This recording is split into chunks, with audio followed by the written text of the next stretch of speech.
Executive Suites, made possible in part by the generous support of the Rhode Island Foundation.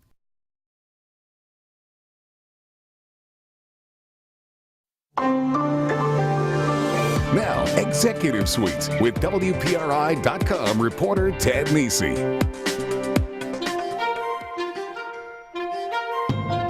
Farming is big in Rhode Island these days. The new agriculture census shows that over the past 10 years, the number of farms in the state jumped from fewer than 900 to more than 1,200. The data also shows a significant shift in who farms, with more than half of farmers now saying it's not their full-time job. This week, on the first half of Executive Suite, we break down the new math of Rhode Island farming with the longtime chief of the Division of Agriculture, Kenneth Ayars. Plus, many of those farms count local restaurants among their customers. And later this month, those businesses will show off their best stuff at the annual Eat Drink RI Festival. On the second half of Executive Suite, a preview from Eat Drink RI President David Dadekian. Welcome to Executive Suite. I'm Ted Nesi. As I said there, later on we'll hear from Dave Dadekian about the Eat Drink RI Festival and all the good stuff that'll be on display there. But first, I'm really pleased to be joined by Ken Ayars from the Rhode Island Division of Agriculture. He's been the chief for, we were just counting, 16 years, and you've been in the department for 27 years now. So Ken, thanks for being here. Great to be here. And let's start off, I mean, you've had a long tenure now watching agriculture in Rhode Island, seeing how it's changing. You know, when you think through quarter century now you've been watching it, what are some of the biggest changes, the thing that stand out to you that's different now from when you started in this job? Well, I would say primarily it's a change in focus from wholesale to retail, and that's something that the state has pushed as well. It used to be that the farmers would grow a crop, they wouldn't know who they were going to sell to or where their product would end up. It was grown, it left the farm, and that was it. Their role essentially ended. They might go to a wholesale market and wait for a buyer to come along. Now we are deliberately, and the farmers are deliberately growing for retail markets, farm stands, farmers markets, et cetera. That in itself is the biggest shift in Rhode Island agriculture, and when you eliminate successive middlemen, you're essentially getting more of the dollar, and that's been the biggest win in the sales of farming in the state. Let's talk about the Census of Agriculture. This is an old government program. Right. The feds have been doing this since 1840. Newest one came out in February. Now you look at these numbers closely to see what's going on. What was the big headline to you about these new numbers about Rhode Island agriculture? Well, I would say add the last two censuses together, and it's pretty striking the changes that have occurred. Now, USDA does their census every 5 years. It was done in 2007. It was done recently in 2012.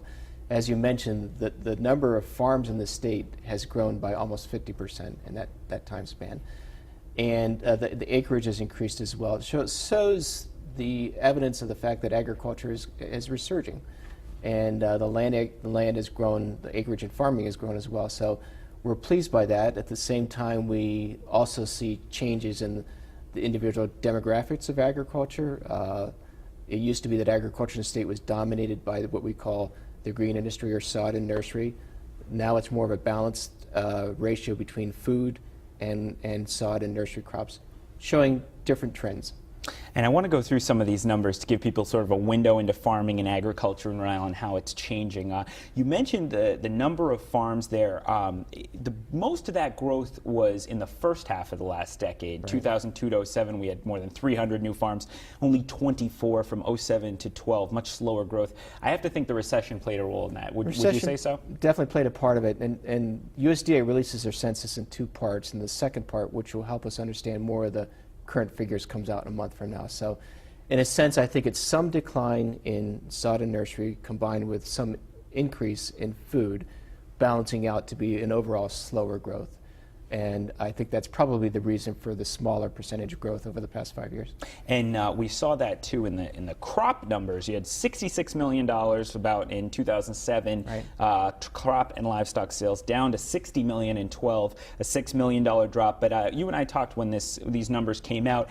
That sort of masks some real variation, right, about what happened in different parts of the agriculture sector. Right, and one of the things that we do is we look at the individual breakdown closely. And again, a lot of that numbers will become evident to us in a month or so, but what we saw was that sod and nursery decreased by 20%, food increased by 20%, so that's really the reason for the overall decline. But it shows the changes in what's occurring in agriculture in Rhode Island. Rhode Island is known for its food culture, and that in a big part is some of the driver that's occurring. Not to say that sod and nursery is not vital, it always will be, but it's very tied to development, and when development decreases, and that's what happened over the past 5 years, that part of the industry was affected. So they get the downstream effects in sod and nursery of fewer people building houses and buildings Exactly. and other things like that. Right. We also saw, and people, this won't surprise people maybe from the conversation we're having, but fewer big farms, more small farms. I was struck, only 9 farms in all of Rhode Island, just 9, made $1 million or more in 2012 in what they took in. 13 of them had done so in 2007, so it was not a huge number to begin with, but that's still a significant drop. But then less than 1 in 5 farms even sells more than $50,000 of goods a year. So are we seeing a lot more small farms in there, or has this sort of been always the case and we're just seeing the shift continue? I would say the shift is continuing. The USDA defines a small farmer as someone that makes less than $250,000 per year. That's 97% of our farms. So we've always been a state that has a high percentage of small farms. That is continuing. The average size of a farm in the state is about 56 acres. A few years ago it was around 75. So farms are getting smaller. We led the nation, or we're very close to leading the nation, the percentage of our farms that are in the small range, as well as the percentage of our farmers that are considered new, people that have been farming for less than 10 years, which shows some interesting trends. And I can say in my experience, spanning over 25 years, I've never seen so many young, savvy, educated people wanting to farm. It's really interesting. That must be a tough, we talk to a lot of startups, but not a lot of them are farm startups, agriculture startups, people getting into that for the first time. I mean, is there a typical new beginner farmer in that group you're talking about? Are they buying a farm that was already being run and taking it over? Are they trying to start on their own patch of land in their backyard or something? Who are those people? Well, it's difficult to buy land in Rhode Island, and that's one of the problems because the cost of farmland in this state is amongst the highest in the country. But what I see now, certainly, for whatever reason, I have my theories, is that a lot of people that are coming out of college are interested in the food system and want to play a part in developing a more holistic, sustainable food system going forward. Factor of their education, factor of the interest in local food issues in the state, hard to say. But those are often the people that are looking for land to farm. Typically, they'll start off on rented land. It's just very, very difficult to buy land. The state has several programs by which we've actually purchased farm, we lease it to nonprofits and allow them to sublease to young and beginning farmers at a very reasonable price. Mm-hmm. That's our way of trying to contribute to that issue. Do you get people coming to you and saying, I want to become a farmer, how do I do it? I get people coming to me that saying, I am a farmer. Help me find land. Help me find land. Yes. Okay. What do you tell them? Do you recommend that they start out renting? Are there places where they're looking for farmers still, or is it even competitive to get the rented farmland that's out there? Well, the way that we deal with that is, let's take a model that the state actually bought a farm, and we don't typically do this, but we bought a farm in Cranston about 10 years ago. We leased that land for $1 per year to the Southside Community Land Trust, specifically to make them help them make it available in 1 or 2 acre parcels to people that don't have access to land. That's how we point young and beginning farmers to situations like that. We're also doing that with another property that we own called Snake Den Farm in Johnston. More than half of those Rhode Island farmers in the latest census said it's not their primary occupation, which was different from '07, where it was still slightly more than half, I believe, who said they were farming. That was their full-time job. I mean, is that part of the beginning young farmers? And most of them have something else they're doing along with farming?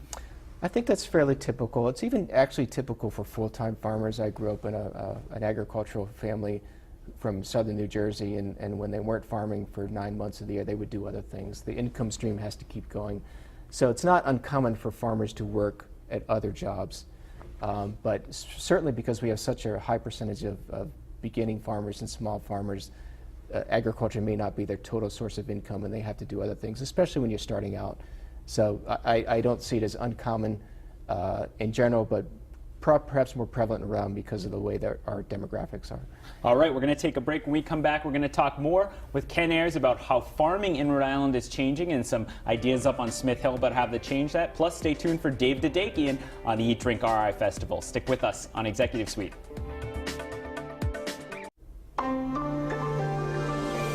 Welcome Welcome back to Executive Suite. I'm Ted Nisi. Later on in this show, we're talking all about food today, and we're going to talk about the upcoming Eat, Drink, RI Festival later on here in April with Dave Dadekian. But right now, pleased to be joined by Ken Ayars. I'll age him a little and remind you, quarter century, a little over that, he's been in the Division of Agriculture in Rhode Island and been the chief there since 1998. Ken, we've talked a lot about farms, agriculture, your classic picture, the beautiful green land and being crops and all that. But seafood is also an important part of the food culture in Rhode Island, and something you also keep an eye on. I know we don't have exact numbers, but what's going on in the seafood sector from your perch? What do you see there? Well, from an overall perspective, the goal is to help the seafood industry, which is vital to the state of Rhode Island, capture some of the synergies and trends that have existed in terms of agriculture, and particularly the local food culture. For the most part, in terms of food and agriculture, most of what we produce stays in the state and is consumed in the state. Much of what we catch leaves the state. We've not developed sufficiently a local market for what our fishermen bring into the ports of Newport, Point Judith, et cetera, Galilee. That needs to change. The state is deliberately jumping into that over the past 2 to 3 years through several efforts to try and help the fishermen as a way of staying viable, capture the local food interest in the state of Rhode Island. Just last year, the Local Agriculture and Seafood Act passed as part of the budget. I believe the first time the state's begun to put money into this in recent history. Tell me about that and what that act is meant to do, what's going forward there. Sure. Brand new grant program, which was supported by the General Assembly and by the governor. The governor put money in DM's budget last year, has proposed money in DM's budget this year, specifically to put grant funding in to support local businesses that are food businesses that are agriculture or seafood. We just did our first grant round. There's $200,000 available. We got 89 applications, which we were blown away by. We were also fortunate that several nonprofits have matched the state money 1-to-1. So $100,000 in state money is now $200,000 total pot. And we hope that this program continues. We're really enthused by the results so far. Tell me about who would be a typical grantee. What would they be trying to do with the money? Well, there's several categories, and one of the reasons that we wanted state money to go into it was because we never had the ability to give money directly to an individual before in terms of helping them buy equipment or for a farm or for a business. That's one category. Then there's broader efforts that might be system related, a marketing approach to a particular product, a collaborative or cooperative of people working together. So it's very broad and a lot of interesting applications. Up at the General Assembly, I know also there's a bill getting some buzz about the possibility of letting beer and wine be sold at farmers markets. I know the Division of Agriculture has weighed in favor of that. What's your pitch? Why do you think that's a good idea? Well, it's not just sale at farmers markets, but also to allow farms to brew on site and sell on site. Our reason for it is because the first line of that bill says for the purposes of encouraging domestic agriculture, and that's what we're all about. And it also is very consistent with the overall wholesale to retail trends in the state, which is what we know is keeps our farms viable. So that's the reason that we're so supportive. It's no different than selling, although it's regulated, of course, and our perspective is based upon first the Department of Business Regulation supporting this bill from a regulatory standpoint. But it follows the retail trending, and we think that's very important.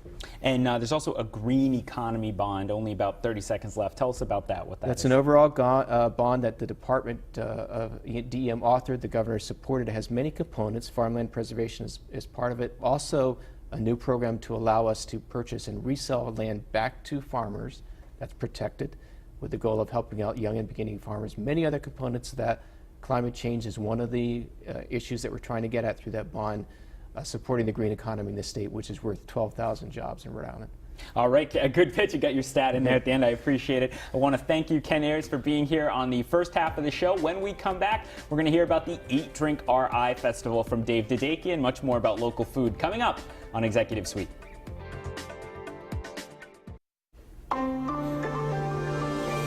Welcome back to Executive Suite. I'm Ted Nisi, and now I'm pleased to be joined by Dave Dadekian. As I said, he's president and founder of Eat Drink RI. Dave, thanks for being here. Thank you. But you are not just the president and founder of Eat Drink RI. I was looking at your bio there. You're the outreach chair of the Rhode Island Food Policy Council. You're a cooking instructor and private chef. You're a photographer. You're PR director at Blackbird Farm, and your husband and a dad. Do you have any downtime? No, there's no time to relax. You're also a master of Twitter. I have to, as a Twitter user myself, at Dadekian, right? Yes, indeed. So people can follow you there.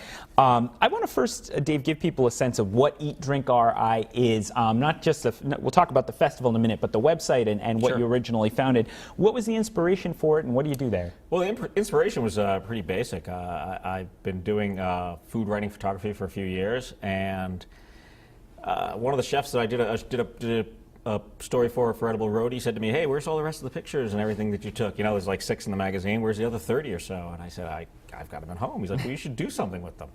So I'd searched for domains, and Eat Drink RI was available, and I thought, well, that's a great name, and so I bought it, and it's kind of just grown exponentially over the years. That was 2010. Obviously, we've got the blog, but also events. A lot of other writing and photography from other people, and now we've got the festival and a lot of new projects going on this year. It's going to be a very exciting year. You've been active in this world for a while now, about 10 years or so, I think. I'm going to ask you the same question I asked Ken Ayars. As you've been watching this, what's really notable about changes in Rhode Island's sort of food culture, the Eat Drink RI world that you're in? What have you really noticed to change over the last 10 years? Well, obviously the drive towards local. I think we're very fortunate here. We have the advantage of size in the case of Rhode Island, being that there's so much great local food here, and it's so easy to get to. A lot of states out west, there's no beef farm 10 minutes from Providence. 10 minutes outside Chicago. There's things like that here. So that's obviously been a great growth, and the people have reacted to it. People want to eat more. They want to eat better. They want to eat local. That's grown again exponentially. It's just been an amazing change, and throughout it all, especially for the last few years. Even in a downward economy, the food economy has grown. Restaurants have boomed. There have been more openings. There have been more growth. They're full. Farms are expanding. It's incredible. And we're seeing, I mentioned this with Ken too, that state officials, policymakers talking much more about food as actually not an afterthought, but a vital part of the economy, economic growth, economic development. You just were at a meeting recently with Jack Reed. Tell me about, are you seeing more of a focus on that from leaders, political leaders in the state? Absolutely. Some of it's just basic interest. They see that something's happening. They see this is an important sector, so they want to ask questions. They want to know what they can do. With Senator Reed, he's been a wonderful supporter. I've worked with him for about 2 years now. He just reaches out at various points during the year, through his staff, and tries to put together these events where we can get more people talking about food and the food economy and how we can make things better. Representative Langevin a few weeks ago. You just did a tour. Yeah, he did a food week tour. I took part in a few events with that, and some of it's just. Obviously, it's a hot topic, so they want to, be involved. Election year, that sort of thing. But it's a genuine interest and it's a genuine care about what's going on because it is such a good market. Now, when these folks, when they come to you and they say, "Hey, this seems like there's some energy here, there's some growth. What could we be doing?" Are there things that you look at and you say, if we just did that, or if there was more of this, it would really help spur more growth in this sector? Well, that's one of the reasons why I'm part of the Rhode Island Food Policy Council.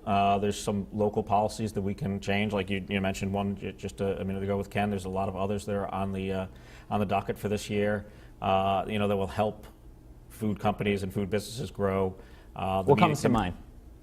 The FDA rulings, things of that nature, can affect farms and restaurants. Obviously, the wine and beer thing is important. There's actually, if you go to the Food Policy Council website, which is rifoodcouncil.org, we have a policy link which shows all the bills up in front of the General Assembly this year that are food and farm related. So you can take a look there and see what's going on.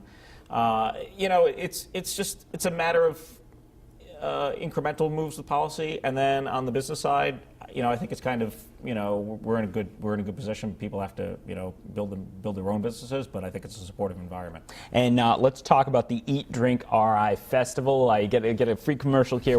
When is it? What happens at it? And how do people get a ticket? How do they get in? All right, tickets are available now at eatdrinkri.com/festival. It's April 24th to the 27th. It's 4 days. We've kind of streamlined it and grown it big time this year, which it's fantastic. I'm very, very happy to see all the participants. Thursday, the 24th, we have a dinner being hosted at Gracie's with 16 chefs from around the area. It's the biggest gathering of chefs for a dinner like this that we've had. 8 of them are Johnson & Wales instructors. 8 of them are Johnson & Wales alumni, like Matthew Varga at Gracie's and Chef Spidell from Persimmon and Derek Wagner from Nick's on Broadway. Friday night is our annual food truck event for the food bank. We produced this large-scale fundraiser for the food bank. We raised a little over $93,000 last year, and hopefully we're going to raise more for the food bank this year. We've got 15 trucks on the rink downtown there, beer and wine, Yacht Club soda, Super Chief Trio is playing. Great group. And then actually that just sold out yesterday. So, so it's too late. But you can get on a waiting list. You can get on. There will be a waiting list tickets for that. We're fortunate to sell that out. Saturday is our big grand tasting. It's 11 to 4 up in the ballroom at the Biltmore. It's a focus on local food, local restaurants, local chefs. We've got Kate from Easy Entertaining coming. We've got Ben Sukol from Birch coming. On the farm side, we've got Indie Growers out of Bristol, Blackbird Farm out of Smithfield. In the ballroom, we're going to have people like Daniela and Narragansett Creamery, Jonathan Witch Winery, Carolyn Sakonnet Vineyards, a lot of local beer as well. As beer has been booming around here lately. Good spirits like Sons of Liberty. More food than just those. We've got a lot more food, and so that's Saturday. And then Sunday, we've got a beautiful brunch planned. It's kind of I want a jazz brunch here in Rhode Island, so I'm putting one on. Nice. We've got students from the Rhode Island Philharmonic Music Education Program come and do jazz, play jazz during a brunch with 10 restaurants, a coffee bar from New Harvest, and a cocktail bar. And proceeds from that go to benefit Philharmonic Music Education. I'm hungry just listening to it. Yeah. Now, how about tickets? Can people get a Tickets ticket are all available to now. one, or do you have to? Is it like the Jazz Fest? You buy a ticket to the whole thing? No, How does that work? It's individual. That way you can pick and choose which event you want to go to. The events all have different costs as well. But you go to the website, eatdrinkri.com, and you can see the ticket link up there, and they're available, ready. So what do you see when you look at the restaurant, the trends in the restaurant? I mean, you always hear restaurant is maybe the most difficult industry, or one of the most difficult industries for people to get into. Absolutely. And to have a successful, thriving business in. I mean, do you see the trends overall? Do you see a lot of restaurants closing, a lot opening? Do you think on net there's growth? What are you seeing in that industry? On net, it's definitely growth. Yeah. I mean, there are going to be closings. It happens. Generally, it happens due to poor planning, sadly. You really do have to have a large chunk of cash to get involved with the restaurant. You need to be able to support yourself for over a year. But those that do, get themselves going and find you got to find your footing and find out what you're doing and get an audience, and it's been successful here. Yeah. And finally, what's your favorite food? I can't pick. I'm going to say pizza. I'm going to say pizza because it is true. I do love pizza to death. But you can't pick one. It's hard. Do you ever get full? Oh yeah, absolutely. Sure. You go to all these things. Oh yeah. That's awesome. All right. Well, I'm sure everyone at home wishes they were full right now, and they'll be loading up. Where can they get more information? The website is eatdrinkri.com. All right, eatdrinkri.com. I want to thank Dave Dadekian for joining me here from Eat Drink RI, and I want to thank Ken Ayars, the Chief of the Rhode Island Division of Agriculture in the Department of Environmental Management, on the first half. If you missed any of this show or any other episode of Executive Suite, you can catch all of those on our website, WPRI.com. Be sure to tune in next week. My guest will be Charlie Kroll, the CEO and founder of Andira, which was just sold for a cool $48 million. So we'll talk to him about what that's like. Again, I'm Ted Nisi, and I'll see you next week back here on Executive Suite.